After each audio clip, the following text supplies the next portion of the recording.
Everyone welcome back to my channel beauty tips by Sharmistha. আজকের ভিডিওটা একটু অন্যরকম। আজকে হলো সরস্বতী পুজোর জন্য একটা লুক নিয়ে চলে এসেছি সকালবেলার।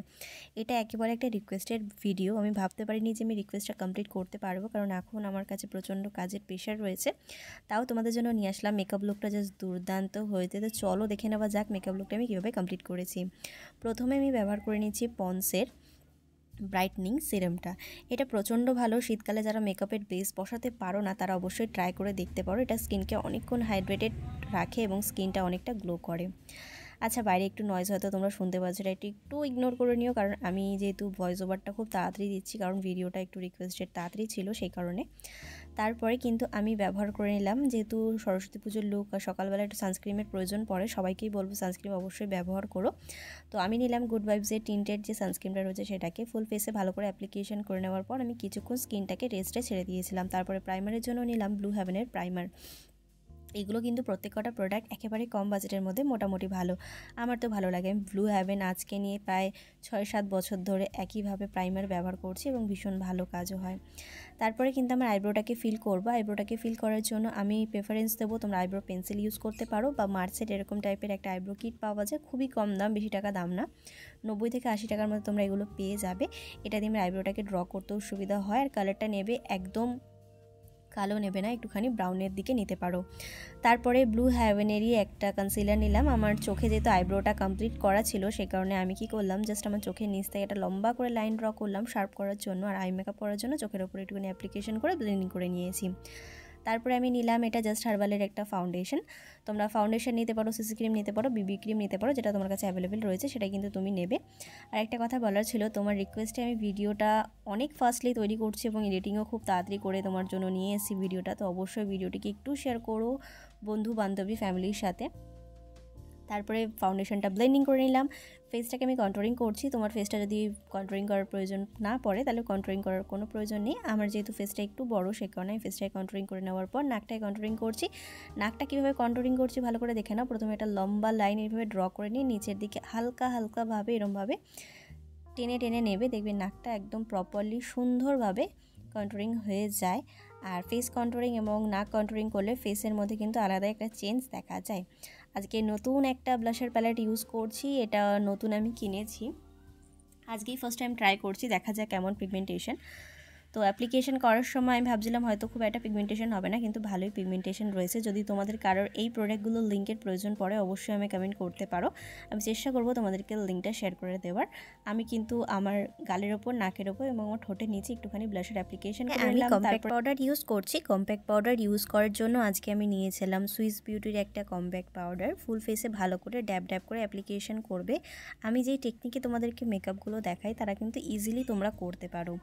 তারপরে এই প্যালেটটা থেকে যে কোনো প্যালেট, এই প্যালেটটা বলে না, তোমার কাছে যে কোনো প্যালেটের মধ্যে দেখবে ব্রাউন কালার রয়েছে, ফেস কন্ট্রোলিংয়ের কালার যেটা রয়েছে, বা কোনো আইশ্যাডোর মধ্যে যদি একটু ডিপ ব্রাউন কালার থাকে সেটাকে একটু পিক করে শুধুমাত্র চোখের ওপরে ভালো করে অ্যাপ্লিকেশন করে নেবে সব জায়গাতে, মানে চোখের ওপরটাতে পুরো কভার করবে। দেখো আমি দুটো চোখে কী ভালোভাবে কভার করলাম, সরি। তারপরে নিয়ে নিলাম আমাদের কাজল। আজকে রিকোয়েস্ট ছিল দিদি একদম কাজল দিয়ে একদম সিম্পল একটা মেকআপ লুক, সেটাই করার চেষ্টা করছি। কাজলের জন্য আজকে আমি নিলাম ল্যাকমির একটা কাজল। সেটা আমার প্রথমে ওয়াটার লাইনে অ্যাপ্লিকেশন করে নেওয়ার পরে আমি এনভাইবের একটা লাইনার নিয়েছি, সেটাকে কিন্তু আমার কাজল যেখানে পরেছিলাম ঠিক তার নিচে একটুখানি প্লেস করে দিচ্ছি। যেহেতু আমি লিকুইড লাইনার পরছি সেই কারণে কিন্তু আমি কিছুক্ষণ ওয়েট করব, ওয়েট করে যাতে লাইনারটা শুকিয়ে যায়। লাইনার না শুকিয়ে গেলে কিন্তু আমরা এই কাজলটার উপরে কোনো রকম কোনো কাজ করতে পারবো না। এটা কিন্তু অনেকে ভুল করে, বলে চোখের নিচটা অনেকটা কালো হয়ে যায়। তো আমার টেকনিকগুলো একটু ফলো করার চেষ্টা করো। তারপরে কিন্তু একটা ক্লিন ব্রাশ নেবে এবং যে কোনো আইশ্যাডো প্যালেট থেকে ব্ল্যাক কালার পিক করবে এবং লাইনারের ওপর হালকা হালকা করে ড্যাব ড্যাব করে বসিয়ে নেবে। বসিয়ে নেবার পর দেখো আমি কিভাবে আমার ব্রাশটাকে দিয়ে মানে স্মোক আউট করছি চোখের নিচটার কাজলটাতে। তারপরে অত্যাধিক ব্ল্যাক আইশ্যাডো বা ব্ল্যাক কালারের যে আইশ্যাডোটা নিচ্ছ বেশি ফেলিয়ে দেবে না। চোখের আইবলটা দেখতে পাচ্ছ যতটা আছে ততটাই কিন্তু আমরা স্মোক আউট করব, এর আগে কিন্তু বেরোবো না। তারপরে যে ব্রাউন কালারটা আমরা চোখের ওপরে ব্যবহার করেছিলাম ওই সেম ব্রাউন কালারটাকে দিয়ে টোটাল কাজলটাকে এবার আমরা স্মোক আউট করব। চোখের সামনের দিকটাতেও যাব এবং পেছন দিকটাতেও যাব। দুটো ডিফারেন্স তোমরা দেখতে পারছো, কত মিষ্টি একটা আই মেকআপ কমপ্লিট হয়ে গেছে। তারপরে আমি ব্লু হেভেনেরই মাস্কারা ইউজ করছি, তোমরা চাইলে অন্য কোনো মাস্কারাও ব্যবহার করতে পারো। মাস্কারা পরে নেবার পর আমার ফেসে আমি হাইলাইটার ব্যবহার করছি। দেখো অনেকে বলে সরস্বতী পুজোতে খুব একটা চাঙ্কিনেস ভালো লাগে না, আমার মেকআপের বেসটা কিন্তু হাইলাইটার ব্যবহার করার আগেও সুন্দর ছিল, মানে গ্লোয়িং ছিল, এখনও আছে। হাতের মধ্যে একটুখানি জাস্ট হাইলাইটার নিয়ে হাতটাকে ক্লিন করে নেওয়ার পর আমি কিন্তু চোখের নিচে ব্যবহার করলাম। এগুলো কিন্তু একটু ফলো করবে, এগুলো ফলো না করলে আই মেকআপ করতে প্রচণ্ড প্রবলেম হতে পারে। তারপরে আজকে লিপস্টিকের জন্য মাত্র দুটো শেড নিয়েছি, একটা হলো লিপ লাইনার আর একটা হলো লিপ জেল। তোমরা চাইলে এখানে একটুখানি ডিপ কালারের লিপস্টিকও পরতে পারো, আর যারা পরতে পছন্দ করো না তারা নিউডও পরতে পারো। আর যারা চাইছো একদম প্রপারলি আমার মতোই মেকআপ লুকটা, তাহলে কিন্তু ঠিক তোমাদেরকে এইভাবে ঠোঁটটাকে লাইন করে নিতে হবে। তারপরে আমি এটা ব্যবহার করছি ইনসাইটেরই একটা লিপ গ্লস, যা বলবে জেলও বলতে পারো। তো এটাকে ঠোঁটের উপর ব্যবহার করতে আমার মেকআপের মধ্যে যেন একটা জান ফিরে এলো। দেখো মেকআপটা কিন্তু দুর্দান্ত হয়েছে, সকালের জন্য সরস্বতী পুজোর জন্য তো আমার খুবই পছন্দের। আর অনেকে আছে যারা এরকম টাইপের সিম্পল সাদামাটা মেকআপ করতে পছন্দ করে, কিন্তু আমার ফেসটা কিন্তু প্রচণ্ড গ্লো করছে, সেটা একটু ফলো করো, তাহলেই হয়তো বুঝতে পারবে মেকআপটা কিন্তু কম খরচেও কত সুন্দর হলো। তারপরে এনভাইবেরই একটা মেকআপ ফিক্সার দিয়ে ফুল মেকআপটাকে সেট করে নিচ্ছি। তো ফাইনালি আমি সরস্বতী পুজোর জন্য একদম রেডি হয়ে গেলাম। কেমন লাগছে মেকআপ লুকটা অবশ্যই জানিও, আর ট্রাই করছো যারা তারাও জানিও। আর যে আমাকে রিকোয়েস্ট করেছিল অবশ্যই ভিডিওটাকে একটু শেয়ার করে দেওয়ার চেষ্টা করো।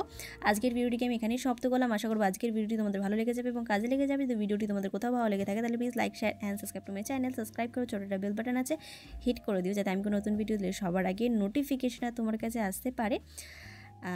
Please subscribe to my channel. আজকের জন্য টাটা।